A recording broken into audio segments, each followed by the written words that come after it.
दोस्तों इसी वीडियो में मैं आज आपको ऑडिटेड बैलेंस शीट के बारे में पूरा डिटेल में बताने वाला हूं कि आपको ऑडिटेड बैलेंस शीट को किस तरीके से समझना है, क्योंकि जब तक आप ऑडिटेड बैलेंस शीट को सही से नहीं समझते हो तो फिर उसका जो भी क्लोजिंग बैलेंस है आप उसको ओपनिंग के तौर पे अपने टैली या दूसरे सॉफ्टवेयर में आप नहीं ले पाओगे। तो आज का ये वीडियो आप लोगों के लिए बहुत ही इम्पोर्टेंट है। तो दोस्तों वीडियो को शुरू करने से पहले अगर आप हमारे चैनल पे पहली बार आए तो प्लीज़ आप हमारे चैनल को सब्सक्राइब ज़रूर कर लें, क्योंकि मैं हमेशा टैली अकाउंट्स और टैक्सेशन के ऊपर इस तरह का टेक्निकल वीडियो लेकर के आता रहता हूं। तो चलिए दोस्तों, इसे जानने के लिए हम लोग सीधा चलते हैं अपने कंप्यूटर के स्क्रीन पे। तो दोस्तों यहाँ पे आपके स्क्रीन के सामने हमारा ये ऑडिटेड बैलेंस शीट है, जो कि ये रियल क्लाइंट का है। अभी मैं आपको उसका नाम और जो भी सीए फर्म है उसका मैं पूरा मुहर वगैरह भी आपको दिखाऊंगा। तो ये आपका 24-25 का ऑडिटेड बैलेंस शीट है। और दूसरी चीज़ की, जब इसका बैलेंस शीट का फॉर्मेट होता है, जैसे कि मैंने कहा कि ये आपका 24-25 का बैलेंस शीट आपका फाइनलाइज है, तो उस 23-24 का भी आपको वो डेटा यहाँ पे देना होता है as per income tax rule. ठीक है, अभी हम लोग इसके बारे में डिटेल में भी जानेंगे। तो जैसे कि मैंने कहा कि ये आपका रियल क्लाइंट का बैलेंस शीट है। तो यहाँ पे देखो, यहाँ पे जिस ये फर्म ने इनका ऑडिट किया है, यहाँ पे उनका ये पूरा कंपनी का नाम है, यहाँ पे उनका सिग्नेचर, ठीक है, यहाँ पे नाम भी दिख रहा है, और प्लस यहाँ पे उनका ये लाइसेंस नंबर है, प्लस यहाँ पे उनका मुहर दिया हुआ, राइट। और जो कि क्लाइंट होता है यानी कि टैक्स पेयर, यहाँ पे उनका पूरा नाम है, यहाँ पे सिग्नेचर है और डेट एंड प्लेस दिया हुआ है।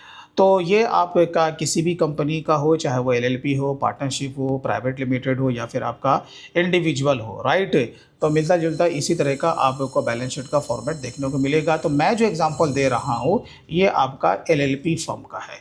तो अगर आप इसे समझ जाते हो तो हर कंपनी के बारे में आप समझ जाओगे। बैलेंस शीट का जो फॉर्मेट होता है आपको पता है कि वर्टिकल भी होता है और हॉरिजॉन्टल भी होता है, राइट। तो इसका फॉर्मेट टॉप टू बॉटम बना हुआ है। एक तरफ आपका ये पूरा लायबिलिटी होगा, ठीक है। अब जैसे कि यहाँ पे दिया हुआ है ऑनर्स फंड यानी कि कैपिटल। अब यहाँ पे जो कि टोटल कैपिटल का वैल्यू आया है फाइनलाइज होकर के, वो इतना फिगर है। अब यहाँ से हमें पता तो नहीं चल रहा है कि भाई इसमें कितने पार्टनर्स हैं और उसमें जो भी ऐड हुआ है, लेस हुआ है, टैक्स का प्रोविज़न हुआ है, उसका इम्पैक्ट यहाँ पे नहीं है। तो उसके लिए क्या होता है ना कि नोट्स तैयार किया जाता है या फिर शेड्यूल तैयार किया जाता है। तो यहाँ पे ये नोट्स आपका दिया हुआ है कि नोट्स नंबर 2 में इसका डिटेल है, तो हम लोग वहाँ पर भी जाएंगे, ठीक है। तो ये तो आपका हुआ बैलेंस शीट। अब इसके साथ साथ मैं आपको इसका जो प्रॉफिट एंड लॉस अकाउंट है वो भी मैं आपको पहले दिखा देता हूँ। तो ये यहाँ पे प्रॉफिट एंड लॉस अकाउंट है, ठीक है। चलिए जी, अब यहाँ पर भी वही सेम आपका फॉर्मेट देखने को मिलेगा कि हाँ भाई, जो कि 24-25 का है वो तो यहाँ पे है ही, और जो इससे पहले का 23-24 का जो फाइनलाइज हुआ था उस समय जिस लेजर में जो वैल्यू था वो भी दिखाना होता है, ठीक है, according to income tax rule. तो ये यहाँ पे आप देख सकते हो कि ये टोटल सेल है। अब यहाँ पे कुछ अदर इनकम है तो वो भी है। तो टोटल जो रेवेन्यू आता है वो आपको यहाँ पे स्क्रीन पे दिख रहा होगा, ठीक है। बाकी यहाँ पे आपका ये टोटल एक्सपेंसेस है, यानी कि 24-25 का ये आपका हो गया, और जो 23-24 का था वो आपको इधर है, ठीक है। तो हमें तो इस तरफ उतना देखने की ज़रूरत नहीं है, हमें बेसिकली इस वाले को देखना है कि अगर हम 25-26 का अभी हम लोग जो कि ऑडिट कराएंगे तो उसमें जो ओपनिंग लेंगे, तो बेसिकली हमें इस साल का ही डेटा को देखना होता है। अब सवाल ये उठता है, तो क्या एक्सपेंसेस का जो भी यहाँ पे बैलेंस दिखा रहा है ये क्लोजिंग बैलेंस है, राइट। तो क्या ओपनिंग के तौर पे ये आगे जाएगा? इसका आंसर है नहीं भाई, एक्सपेंसेस इनकम का नहीं जाता।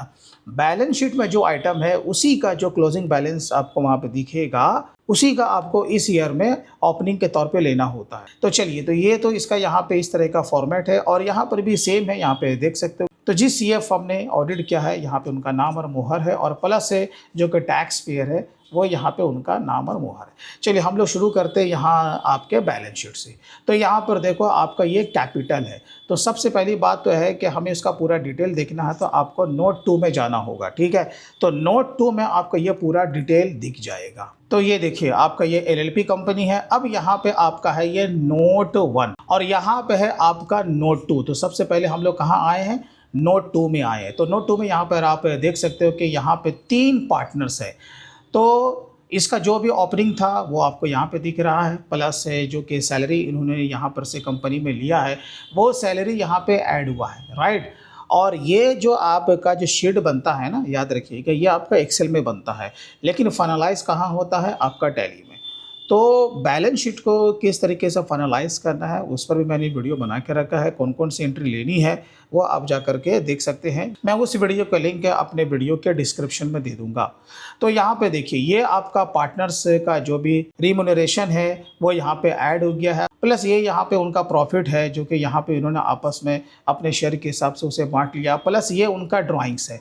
तो आपको ये समझ में आ चुका होगा कि ये यहाँ से यहाँ तक उसका क्या हो गया, ये सारा का सारा यहाँ पे डेटा ऐड हो गया है। यहाँ पे ये ऐड का कॉलम है और उसके बाद ये आपका लेस का कॉलम है। तो लेस का कॉलम जो इनकम टैक्स का जो प्रोविज़न हुआ है, जो इनकम टैक्स से इस कंपनी के ऊपर जो लायबिलिटी बनी है, वो 53,846 रुपया। तो आपस में जो भी इनका शेयर यहाँ पे दिख रहा है कि पहला वाला पार्टनर का 34 है और बाकी सेकंड एंड थर्ड का 33 का परसेंटेज है। तो यहाँ पर उस शेयरिंग रेशियो के हिसाब से यहाँ पे आपका जो भी प्रॉफिट हुआ है उसका और प्लस जो कि इनकम टैक्स का पेमेंट हुआ है वो उसका बढ़ गया है। तो यहाँ पे ये पूरा डिटेल है और ये जो डिटेल आया है आप के वाउचर एंट्री करने से आया है। लेकिन बैलेंस शीट में तो आपको ये देखना होगा ना कि यहाँ पे जो भी सीए फर्म ने ऑडिट किया है वो पूरा डिटेल में है या फिर नहीं है। तो ये आपको मैचिंग भी करना होता है।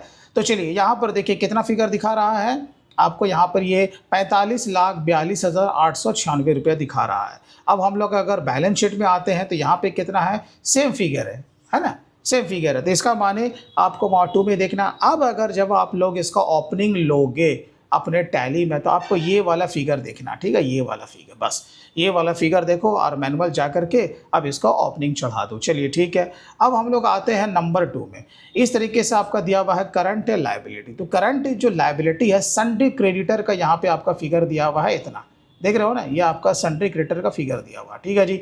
अब यहाँ पे आपका नोट कितना बता रहा है, नोट नंबर 3 आपको बता रहा है। अब आपको सन्ड्री क्रेडिटर के पूरे लिस्ट में चले आना है क्योंकि आपको ओपनिंग चढ़ाना है। और अगर आपने ऑलरेडी अपने टैली में ओपनिंग को ले रखा है तो आपको वेरीफाई तो करना पड़ेगा ना, क्योंकि बैलेंस शीट को फाइनलाइज होते होते आपको पता है कि सितंबर अक्टूबर आपका चला जाता है, राइट। तो आपको ये वेरीफाई करना होगा कि टोटल जितना यहाँ पर वैल्यू दिखा रहा है वो आपके टैली से मैच कर रहा है या नहीं कर रहा। अगर नहीं कर रहा तो फिर आपको ये नोट नंबर 3 में आपको जाना होगा। अब यहाँ पर हम लोग चले आते हैं नोट नंबर 3 में। तो ये देखो हमारा नोट नंबर 3 है ना, यहाँ पर क्रेडिटर का यहाँ पर पूरा नेम यहाँ पे दिया हुआ है।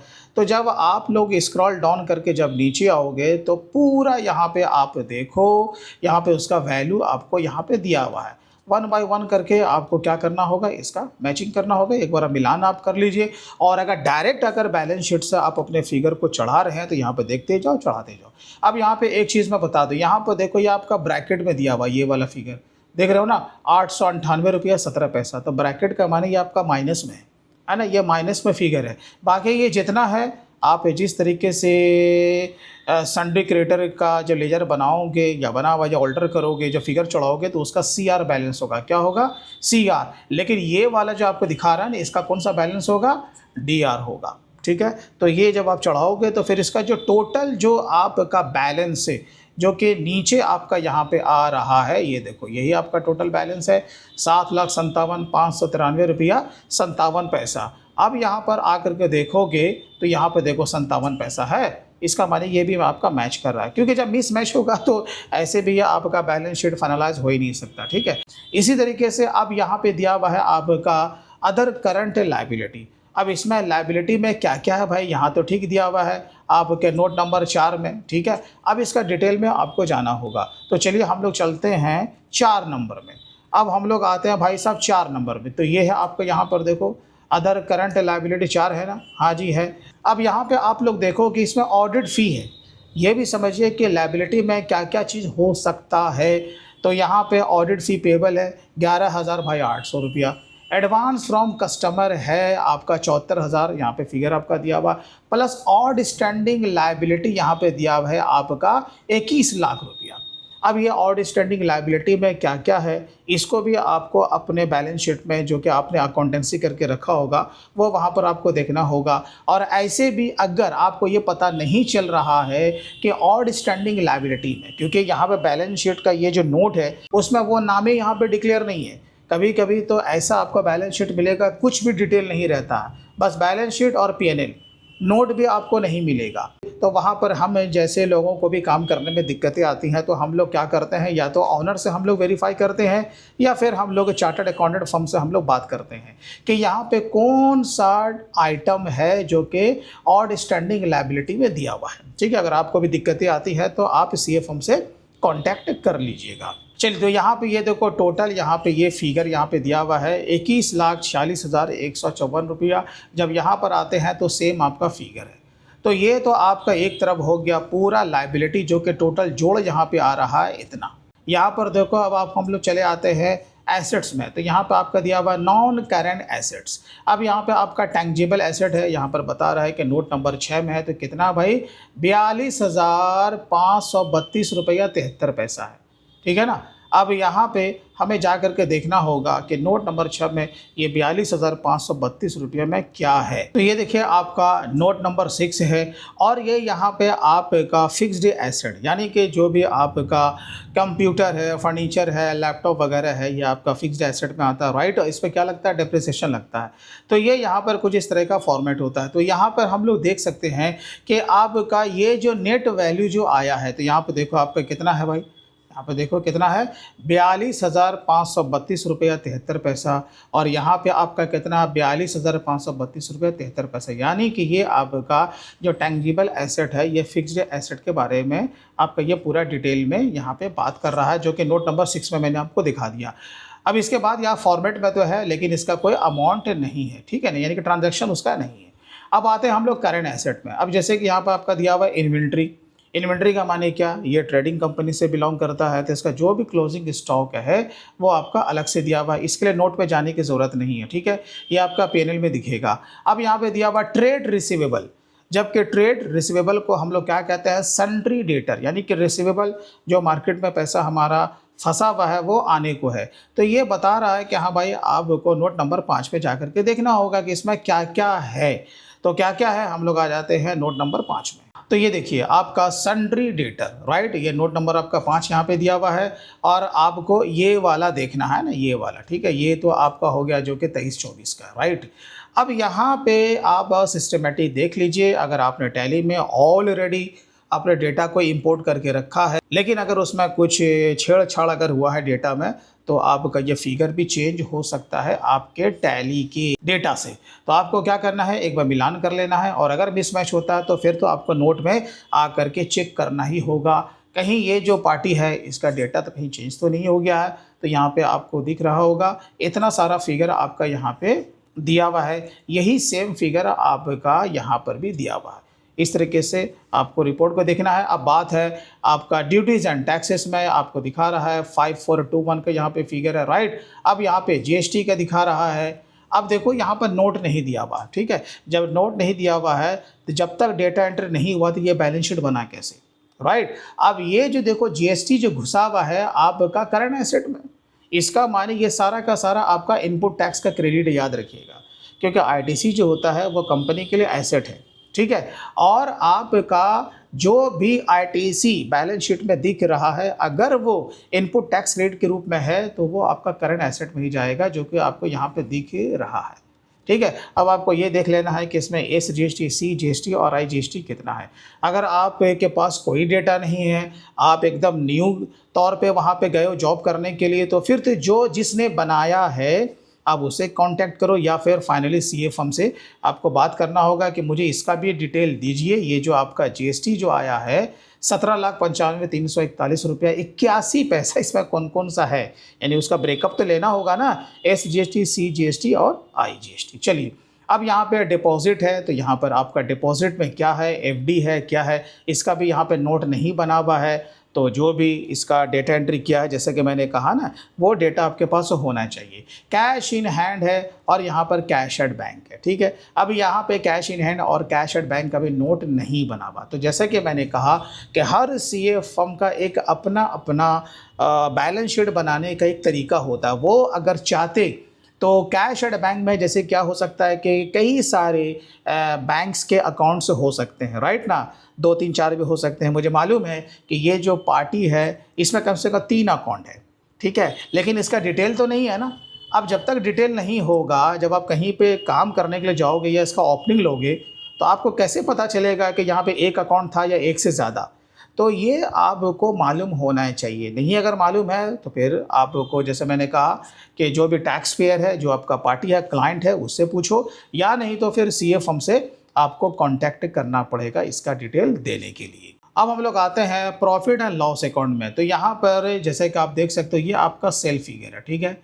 यहाँ पर इसका ये आपका सेल का फिगर आ गया और जो इसके नीचे जो है वो आपका जो अदर कुछ और भी अगर इनकम है वो भी आपको पता है कि आपके जो टोटल रेवेन्यू है उसमें आपको जा कर के ऐड हो जाता है। तो टोटल हमारा रेवेन्यू कितना हो गया भाई साहब? इतना हो गया। और उसके बाद जो भी आपका टोटल एक्सपेंस है, ठीक है? एक्सपेंस होने के बाद अब जो फाइनली जो कि हमारा जो प्रॉफिट जो बचता है यहाँ पर देखो, ठीक है? यहाँ पे क्या दिया हुआ है? Profit before tax. तो प्रॉफिट बिफोर टैक्स आपका इतना दिया हुआ है, इतना दिया हुआ है 53,336 रुपया 39 पैसा है। क्योंकि ये एलएलपी फर्म है, इसका टैक्स का कैलकुलेशन का रूल अलग होता है, डायरेक्ट इसमें परसेंटेज अप्लाई नहीं होता, ठीक है? तो 53,336 रुपया 39 पैसा है, ठीक है? अब आपको पता है कि ये जो प्रॉफिट जो हुआ है तो ये कौन बांटेगा? जो भी पार्टनर्स हैं। तो आपने देखा होगा जब मैंने आपको ये बैलेंस शीट में आपको ये जो दिखाया था, जब हम लोग नोट में आए थे, यहाँ पे ये देखो, है ना? ये है पार्टनर्स का ये पूरा डिटेल और कहाँ था? ये आपका नोट नंबर 2 में था। तो आप इस तरीके से और भी जानकारी के लिए यहाँ पे डिटेल में आप देखो ताकि बैलेंस शीट को अच्छी तरीके से समझ पाओ। तो यहाँ पर देखो इसका जो प्रॉफिट है यहाँ पर इसका 34% हुआ तो 18,000 समथिंग इसने लिया, 17,000 समथिंग और 17,000 समथिंग इसने लिया। तो ये प्रॉफिट को आपस में बांटा गया। तो इससे क्या होगा? आपका जो कैपिटल जो होगा वो आपका इंक्रीज कर जाएगा, राइट? और बाकी जो भी पार्टनर्स है उसने पर्सनली फर्म से पैसा निकाला है तो वो वहाँ पे एज ए ड्राइंग से यहाँ पे उसका ये लेस हो गया, ठीक है ना? तो चलिए, तो यहाँ पे हम लोग कहाँ थे भाई साहब? हाँ, हम लोग पीएनएल अकाउंट में थे। तो ये था आपका प्रॉफिट बिफोर टैक्स। अब यहाँ पर देखो प्रॉफिट जो आफ्टर टैक्स है वो सेम है। क्यों भाई सेम है? आप तो कहोगे कि वहाँ पर हम लोगों ने इनकम टैक्स का भी प्रोविज़न किया है, राइट? लेकिन इनकम टैक्स का जो प्रोविज़न हुआ है वो डायरेक्ट पार्टनर्स के कैपिटल से हुआ है। इसे समझाने के लिए मुझे फिर यहाँ पे आपको लेकर के आना होगा। देखिए ये है आपका इनकम टैक्स। तो इनकम टैक्स का टोटल फिगर कितना था? 53,846 रुपया, यही था ना? तो यहाँ देखो हर पार्टनर्स में वो क्या हो गया?